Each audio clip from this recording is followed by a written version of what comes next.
we dive into Dragonborn versus SK Gaming, I've got the support player for AAA here, Karalius. Karalius, tell us, how did you become a pro gamer? Well, it's been a long journey. I started playing games about 10 years ago, like competitively. I played Counter-Strike a lot and other games, and League of Legends just caught my attention, and I went all in into this game. So that's how I come here.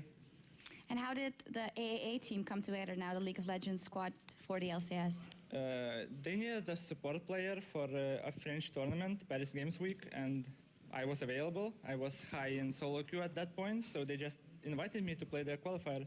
We took second place in the qualifier, so we went from there. I never left AA from that point.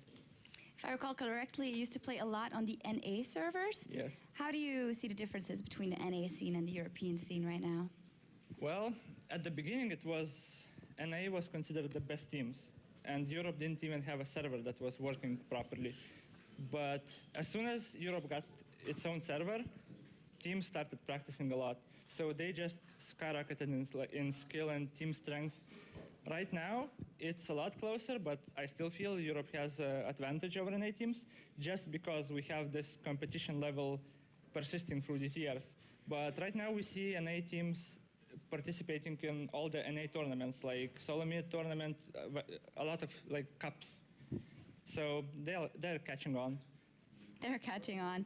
Now, you're very famous for your Sona play, or to that point that teams even ban it out against you. That must stroke your ego. And where do you go when your Sona is banned out? Well, I would like to play Thresh a lot more, but we're purple side, so we can't leave it open. And then we need Sona, so we pick Sona. But I hope I can play a bit different supports in the future. But Sona is still a very solid pick. She works well for us. Can you talk a little bit about how the support role and the things you can build have changed under the Season 3 patch for you? Well, it became more passive, actually, because now a lot of supports buy Sidestone, so they can afford all the vision they want. Before that, you would have to manage your wards very carefully. So now it's a bit more passive, so the more aggressive people actually win lanes more often. But it didn't actually change that much, just the vision part of it. Okay. About your team AA, doing good in the LCS, but then sometimes you win against EG and then you lose against teams that are considered a bit, not as good as EG. Where's the consistency here? That's probably our biggest weakness.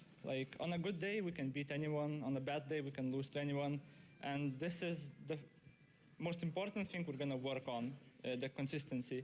We have a lot of trouble ending games, so we drag them on for 50 minutes and lose late game. But yeah, it's just inexperience. We're a young team. We need a lot more practice to be consistent. We see you when the player cams are on. We often see you screaming and shouting. Are you the main shot caller in your team or main strategist? I wouldn't say I'm the main shot caller. I basically do the timers of dragons and barons and buffs. So I'm the easiest person to actually tell people blue buff in 1 minute. And there's objectives always about to come up. So I'm usually the one saying the team, you need to be ready in 1 minute.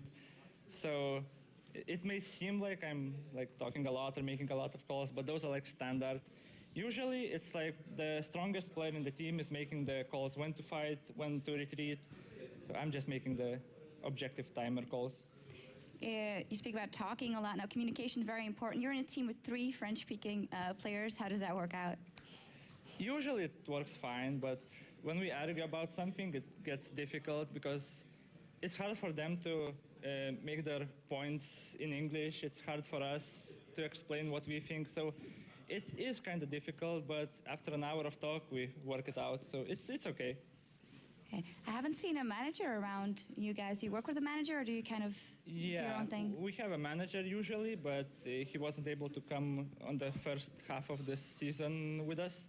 He will join us later, I think. But yeah, we do have a manager. We have a lot of management behind the scenes working, so we would get everything we want, basically. So we don't really need anything right now, just practicing.